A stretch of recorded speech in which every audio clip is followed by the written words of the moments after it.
Siapa yang di dunia berani mengambil sebuah keputusan besar karena Allah dan disegerakan, maka fahumus sabiquna fil akhirah. Allah juga enggak akan ragu-ragu untuk ngasih dia sebuah hadiah besar nanti di akhirat dan menjadi yang paling duluan. Salah satunya adalah orang yang fastabiqul khairat, orang yang wasari'u ila maghfirah, orang yang infiru khifafan wa thiqalan.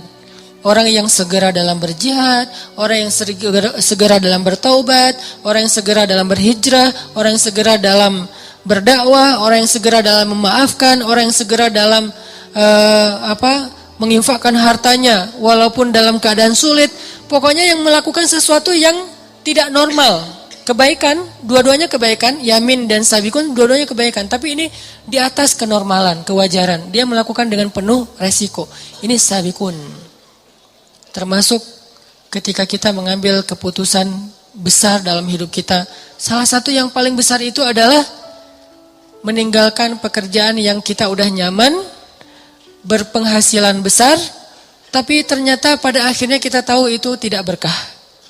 Yang namanya nggak berkah pasti nggak halal atau syubhat. Kita pada akhirnya tahu ternyata pekerjaan kita ini nggak berkah. Bisa syubhat, ragu-ragu, bisa jelas haram, nggak boleh. Cuman udah terlanjur enak dengan pekerjaan itu, kita udah lama di situ, penghasilan kita udah banyak, kan nggak gampang mengambil keputusan kayak gitu. Tapi kalau kita berani dengan membawa nama Allah, saya melakukan ini karena Allah, laka Rabbi, karena Engkau ya Allah, saya mengambil keputusan ini dengan penuh resiko, maka wassabiqun as-sabiqun. Itulah orang-orang sabiqun. Dan memang jumlahnya nggak banyak. Dulu di zaman para sahabat, sullah banyak. Kalau sekarang qalilun, tinggal sedikit orang yang berani mengambil hal-hal kayak gini. Kan gak mudah kan meninggalkan pekerjaan yang dengan itu kita udah beli mobil, kita udah beli rumah, kita udah beli aset, kita udah punya tabungan sekian ratus juta, kita udah ngerencanain jalan-jalan ke luar negeri setiap akhir tahun, pas ulang tahun, pas ulang tahun pernikahan, pas apa dan segala macam. Ternyata sekarang harus kita tinggalkan dan semua kebiasaan kita itu kayaknya bakalan berubah. Yang udah bertahun-tahun, setahun 2 kali jalan-jalan keluarga dan nginep di hotel-hotel bintang 4, bintang 5, dan ada beberapa negeri lagi yang kita pengen kunjungin, tiba-tiba sekarang kita tahu ternyata pekerjaan kita nggak halal dan harus kita tinggalkan, yang itu artinya beresiko kita nggak bakalan jalan-jalan tahun ini. Beresiko bahwa kita bakalan harus ngelepas beberapa aset kita yang belum lunas supaya bersih. Yang beresiko mungkin kita nggak akan dapat nafkah yang seperti sebelum, mengasih nafkah yang seperti sebelumnya. Beresiko mungkin istri kita bakalan ngambek. Masih mending kalau cuma ngambek. Kalau lebih dari itu kan lebih berat nih.